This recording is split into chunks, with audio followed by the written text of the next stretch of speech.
She shouted, "Ha, you think I can't replace you tomorrow if I wanted?" During our last fight, I calmly said, "You already did." Then I showed her the private investigator's report. The moment she realized I'd known about her affair for exactly 6 months and planning my exit. 34 male, I'm sitting in my car, outside, what used to be our apartment, boxes packed, moving truck scheduled for tomorrow. 6 months of planning led to this moment, and honestly, I feel nothing but relief. My girlfriend Veronica, 31, and I were together for 5 years. We'd been living together for 3. I thought we were building something real, talking about marriage, kids, the whole future package. Turns out I was building while she was shopping for upgrades. 6 months ago, I came home early from a canceled work trip. Classic cliche, right? Found her car in the driveway when she was supposed to be at her sister's for the weekend. Was about to surprise her with takeout from her favorite Thai place when I heard voices from our bedroom. Male voice. Laughing. I didn't storm in, didn't make a scene, just sat in my car for 20 minutes until they left together. Watched her kiss some guy in a suit at our front door like it was the most natural thing in the world. The way she straightened his tie, the casual intimacy. This wasn't new. That night changed everything. But not in the way you'd think. See, I grew up watching my dad implode when he caught my mom cheating. Screaming matches, thrown dishes, custody battles that bankrupted them both. I was 10, caught in the middle, watching 2 people who claimed to love each other try to destroy each other. Swore I'd never be that guy. So I hired a PI. Yeah, I know how that sounds, but I needed facts, not emotions. Needed to know what I was dealing with before I made any moves. Gerald, the PI, was worth every penny. Within 2 weeks, I had everything. The guy's name was Brendan, investment banker, divorced, drove a Tesla. They'd been seeing each other for 4 months at that point. Regular Tuesday and Thursday girls' nights were actually nights at his downtown condo. The work conferences she attended? Yeah, those were weekend getaways. The kicker? She was telling him she was planning to leave me. Just waiting for the right time because I was convenient and she felt bad. Gerald had photos of them at jewelry stores. She was already picking out rings while sleeping next to me every night. So I made a plan. First, I got my ducks in a row legally. We weren't married, which made things simpler. The apartment lease was in my name only. She'd moved into my place. No shared bank accounts. Her car was hers, mine was mine. Only thing connecting us financially was some furniture we bought together and a shared phone plan. Then I started documenting everything. Every girls' night, every lie, every receipt. Not for court, just for my own sanity when she inevitably tried to gaslight me. I played the perfect boyfriend for 6 months. 6 fucking months. Smiled when she came home late, believed her excuses, even planned a fake vacation for us next month that I knew we'd never take. All while slowly, quietly preparing my exit. Found a new apartment across town, put down deposits, arranged for time off work, got boxes, tape, bubble wrap, opened my own phone plan. Everything ready to execute at a moment's notice. The only thing I was waiting for was the right moment. Tonight, she gave it to me. We got into an argument about dishes. Stupid, mundane dishes. I'd asked her to load the dishwasher since I cooked. She exploded. Said I was always nagging, always expecting too much. Then she said it. "You're lucky I even put up with this. Huh? You think I can't replace you tomorrow if I wanted?" I stopped wiping the counter. Turned around. Dead calm. "You already did." Her face went from angry to confused. "What?" I pulled out my phone, opened the folder labeled Brendan, and set it on the counter. 6 months ago, actually. Brendan seems nice, the Tesla's a bit much, but hey, investment bankers, right? I've never seen someone's face change color so fast. White to red to white again. That's not. How did you? Tuesdays and Thursdays, sometimes weekends. The Marriott downtown has nice suites, doesn't it? She grabbed my phone, scrolling through months of photos, receipts, timestamps. Her hands were shaking. "You've known for 6 months? Yep, and you just pretended? What kind of psycho does that?" I shrugged. "The kind who needed time to plan. Movers come tomorrow at 8 a.m. I'll be gone by noon. Lease is mine, so you've got 30 days to find a new place. Already gave notice to the landlord." That's when the tears started. The apologies. The "it meant nothing." The "we can work through this." "Veronica, you've been ring shopping with him. That doesn't scream means nothing to me." She tried anger next. You violated my privacy. You hired someone to follow me. You violated my trust. I'd say we're even, except we're not even together anymore. Now I'm in my car, giving her space to process. She's called 18 times, texted begging me to come back inside. But here's the thing. I mourned this relationship 6 months ago. I grieved, I raged, I processed it all while she was playing house with another man. Tomorrow I start fresh. Tonight I'm just tired. Update 1. Holy hell. I knew Veronica was entitled, but the last 48 hours have been a masterclass in manipulation tactics. Moving day was eventful. I showed up at 7:30 a.m. with coffee and donuts for the movers. Always tip your movers, folks. Veronica was already up, hadn't slept from the look of it. She'd printed out, I kid you not, a PowerPoint presentation about why we should stay together. 23 slides, with transitions. Slide titles included Our Love Story, Why Brendan Was a Mistake, and, my personal favorite, Financial Benefits of Staying Together. She actually calculated how much we'd save on rent if I didn't move out. Ronnie, did you seriously make a PowerPoint?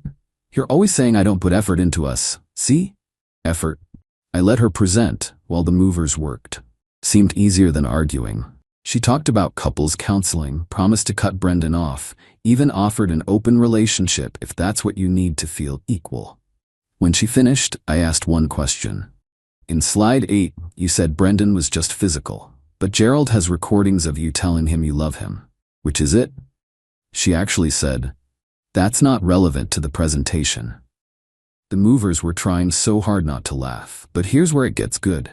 While I was supervising the bedroom furniture removal, she snuck out and slashed my tires, all 4, on my car that was clearly parked in front of a moving truck, in broad daylight, in an apartment complex with cameras. I didn't even get mad. Just called the police for a report, insurance needs it, and then called my buddy Derek to pick me up. Officer who showed up took one look at the security footage and asked if I wanted to press charges. I said no, just needed the report. Veronica tried to tell the cop it was a crime of passion and that I was emotionally abusing her by leaving. Cop just raised an eyebrow and said destruction of property isn't how adults handle breakups. The entitlement ramped up from there. She called my mom, crying about how I was abandoning her, how she made one mistake and I was being cruel. Mom listened politely, then called me afterward laughing. She knows I know about Brendan, right? I'm the one who told you to hire Gerald. Oh yeah, didn't mention that part. My mom's the one who suggested the PI. She's a paralegal, sees messy divorces all day. Her advice was golden. Document everything, plan your exit, and never let them see you sweat. Then came the flying monkeys. Veronica's best friend Caitlin called me a cold-hearted bastard for spying on her. Her sister Megan said I was probably cheating too, and this was all projection. Her mom left me a voicemail about how real men work through problems. The mutual friends were split. Some had apparently known about Brendan, others were shocked. Our friend group imploded in a series of dramatic group chat exits and Instagram unfollow sprees. I just muted everything and focused on unpacking my new place. But yesterday? Yesterday, she crossed a line. I get a call from my boss. Someone sent an anonymous email to our HR department claiming I'd been stalking a coworker and had concerning behaviors that made female employees uncomfortable. Attached were screenshots of the PI report, but edited to remove all context about Veronica and Brendan. Luckily, my boss knows me well. I've been there 8 years. Never a single complaint. I explained the situation, showed him the full context, the police report from the tire slashing, everything. He said he'd handle it with HR, but warned me to be careful. This is escalating, man. You might need that restraining order after all. I thanked him and immediately called my lawyer friend, just to have options. Last night, I get a text from an unknown number. It's Brendan. Hey man, just wanted you to know I didn't know about you for the first 2 months. She told me you were her roommate. I'm out. This is too much drama. Good luck. So she lost both of us in 1 week. You'd think that would be a wake-up call, right? Nope. This morning I woke up to her having created a GoFundMe, help me rebuild after emotional abuse. She's claiming I financially controlled her. What? Isolated her from friends. Oh, and left her homeless after years of manipulation. The apartment we lived in? $1,800 per month. I paid $1,200, she paid $600. Because I made more. The car she drives, fully paid off, by her dad, for her birthday. The only bill in both our names is Netflix, which I already removed her from. But sure, I'm the abuser. My new place is nice though. Quiet. No one screaming about dishes or coming home at 2 a.m. smelling like another man's cologne. Silver linings. Update 2. The entitlement has reached levels I didn't think were possible. Strap in, because this week has been absolutely wild. Remember the GoFundMe? It got taken down after multiple people reported it as fraudulent. Turns out posting evidence of financial abuse while wearing designer clothes and jewelry in your profile pic isn't a great look. She raised $73, all from her mom. But that didn't stop her. Oh no. Veronica decided if she couldn't get sympathy money, she'd just take what was owed to her. She still had 23 days left on the apartment. I gave proper notice. She's responsible for her portion until the lease ends. But instead of, looking for a new place, she decided to redecorate. With my stuff. Let me explain. When I moved out, I took everything that was mine. Furniture I'd bought, electronics, kitchen stuff I'd had since college, left her stuff, and anything we'd bought together. Wasn't much. A coffee table, some throw pillows. I thought I was being fair. She saw it differently. Started posting on marketplace groups that I'd stolen her furniture and she needed donations to rebuild her life. Posted photos of the half-empty apartment like it was some kind of tragedy. Then she got creative. My new apartment is about 20 minutes away. Different neighborhood, but same city. Somehow, still figuring out how, she found out which building. Started showing up at weird hours, trying to tailgate through the security door. Left notes on random cars in the garage thinking one might be mine. I park in a different section. The building manager called me after the third incident. Sir, we have a woman claiming to be your wife saying she's locked out. Security has her on camera trying multiple key fobs. Should we call the police? I said yes. She got trespassed from the property. But the real kicker came Thursday. I get a notification from my credit monitoring. Someone tried to open a credit card in my name, then another. Then a personal loan application. All declined thanks to the freeze I'd put on my credit. Mom's advice again. Woman's a genius. I filed a police report for identity theft. The applications had my SSN, birth date, even my mother's maiden name. Only one person knew all that info who'd want to screw me over. Detective called me back same day. Sir, the applications were submitted from an IP address registered to a Veronica last name. Email used was veronicagetsivin@provider.com. Not exactly subtle. I pressed charges this time. Identity theft is a felony. While this was happening, she was still texting me from various numbers. I kept blocking. She kept getting new ones. The messages ranged from, "Baby, please talk to me," to "You're ruining my life," to "Brendan won't take me back because of you," to "I'll tell everyone you hit me." That last one made me glad I'd been documenting everything. Friday afternoon, she was arrested at work. In front of her coworkers. Her boss called me afterward. We'd met at company parties to get the full story. Apparently, she'd been telling everyone I was an abusive ex who left her homeless and was now harassing her. But then the police showed up with a warrant for identity theft and credit fraud. Hard to maintain the victim narrative after that. She made bail same day. Parents posted it. First thing she did? Posted on Instagram about the injustice of being arrested for trying to survive after financial abuse. Her lawyer must have seen it because it was deleted within an hour. Then came the extinction burst. Learned that term from the relationship subs. She showed up at my mom's house, at 11 p.m. Drunk, demanding my mom make me see reason. Mom, being the legend she is, already had her phone recording when she answered the door. "Mrs. T, you have to help me. He's trying to destroy me. I made one tiny mistake and he's ruining my life."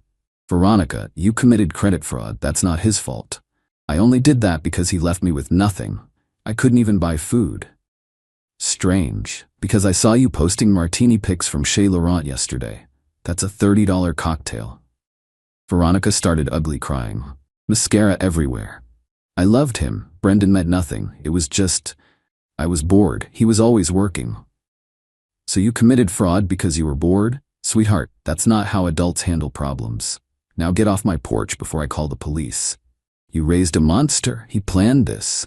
He watched me for months. What kind of psycho does that? Mom, the smart kind. Good night, Veronica. She slammed the door. Veronica stood there screaming for another 10 minutes until neighbors started coming outside. Then she left. But my absolute favorite part? Remember how she was ring shopping with Brendan?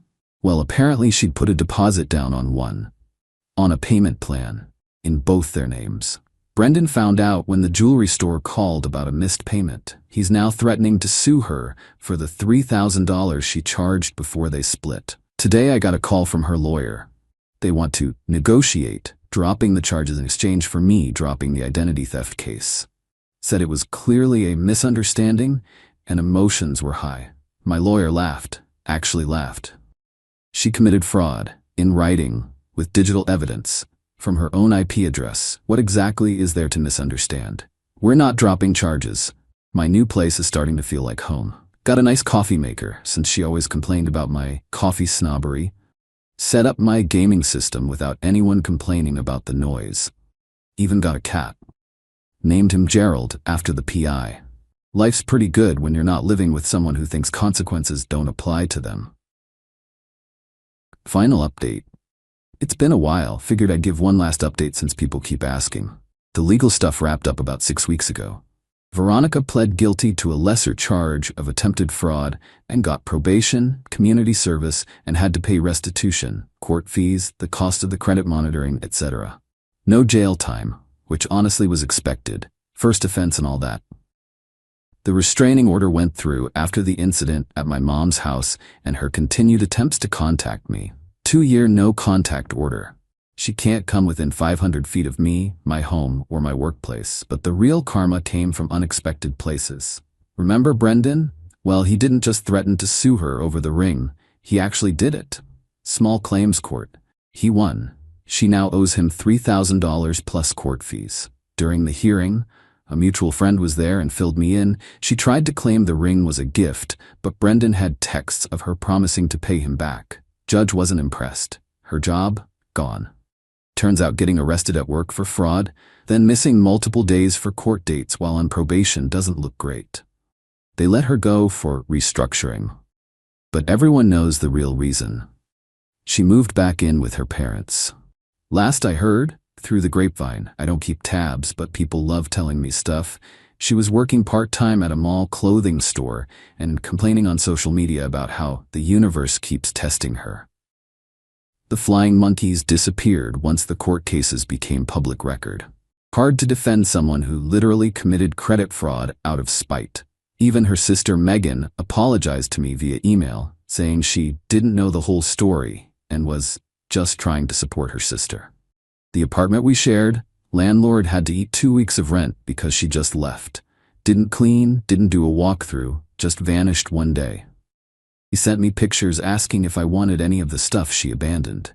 It was mostly junk, but she left behind the PowerPoint presentation printed and bound.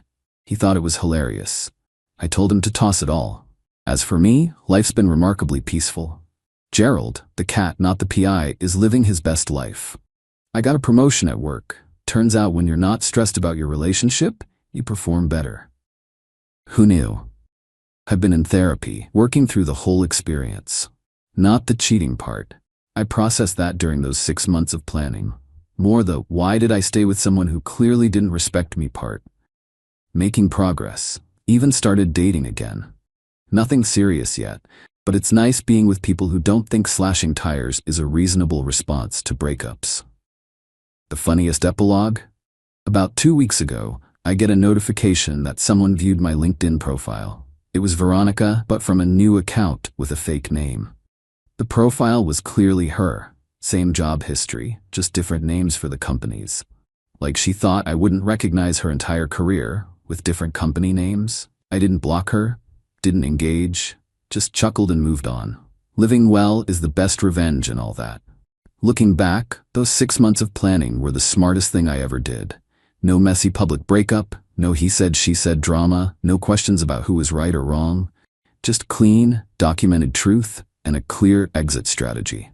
To anyone reading this who's in a similar situation, document everything, make a plan, and don't let emotions drive your decisions. It's hard to think clearly when you're hurt, but future you will thank present you for being methodical, and hire a PI if you need to. Gerald, the human one, sends me a Christmas card every year now. Says I'm still his most organized client to date. Anyway, that's all. Closing this chapter for good. Thanks to everyone who reached out with support and similar stories. Turns out there are a lot of Veronicas out there, but also a lot of people who escaped them. Time to go feed Gerald the cat. He's been eyeing my sandwich this entire time. Cheers.